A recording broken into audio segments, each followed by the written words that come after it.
Power of silence. ऊर्जा का नष्ट होना है व्यर्थ का बोलना। जानिए, चुप रहने के कितने हैं फायदे।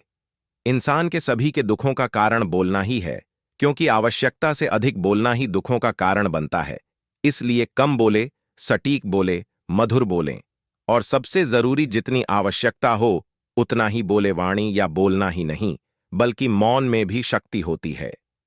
यही कारण है कि धर्मों में मौन को बहुत महत्व दिया गया है।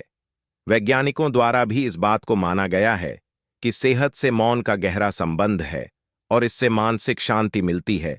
मौन से विचारों में एकाग्रता आती है और रचनात्मकता बढ़ती है। इसलिए जितने भी साधु संत या तपस्वी हुए, सब ने मौन रहकर और ध्यान लगाकर ही संसार के गूढ़ ज्ञानों को प्राप्त किया। हमारे जीवन में एक नहीं, बल्कि बहुत सारे दुखों का कारण बोलना ही है, क्योंकि हमारी समस्या यही है कि हम चुप नहीं रह सकते। हमेशा कुछ न कुछ बोलते ही रहते हैं, और आपके बोलने के कारण ही आधे से ज्यादा दुख निर्मित होते हैं। परिवार में कलह क्लेश का कारण भी हमारा बोलना ही होता है।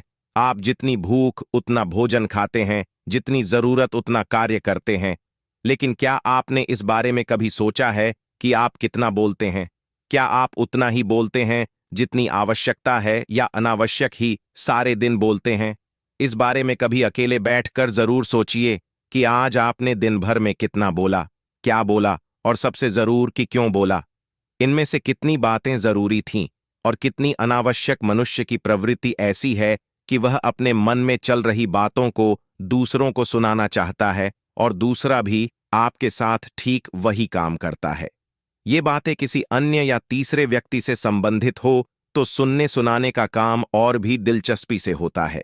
आप फिर जब कभी भी बैठते हैं तो इन्हीं बातों को फिर से दोहराया जाएगा और फिर से इन्हीं बातों पर विचार करेंगे। यह सुनने सुनाने का माहौल जीवन भर चलता रहता है, और इस तरह से आप खो देते हैं अपना समय, अपना जीवन, अपनी सोच समझ और वो कीमती पल जिसमें जिया जा सकता है और जिसमें आनंद प्राप्त किया जा सकता है। इसलिए इस सुनने सुनाने के माहौल से बाहर निकलें। जब तक हम बाहर की ओर बोलते रहेंगे, हमारे भीतर अशांति रहेगी। जिस दिन हम मन से चुप हो जाएंगे, तो तब बाहर हमारे मुख से कुछ भी निकले, हम शांत ही रहेंगे। दुनिया में जितनी बुराइयां हैं, परिवार में क्लेश है, पति पत्नी में विवाद है, सब बोलने के कारण ही होते हैं। हम चुप रहना नहीं चाहते हैं, हमेशा सुना देना चाहते हैं, लेकिन व्यर्थ का बोलना ऊर्जा का नष्ट होना है। इसलिए जितने भी बुद्धत्व साधु और संत हुए, वे एकांत की ओर गए, क्योंकि उन्हें अधिक बोलना न पड़े और अधिक सुनना न पड़े। महावीर ने 12 वर्ष और महात्मा बुद्ध ने 10 वर्ष मौन रहने के बाद ज्ञान प्राप्त किया। महर्षि रमण और चाणक्य भी मौन के उपासक थे। लेकिन आप इस संसार में रहकर भी एकांत रह सकते हैं। इसके लिए आपको अपनी उन ऊर्जाओं को बचाना होगा जिसे आप व्यर्थ के शब्दों में नष्ट कर देते हैं।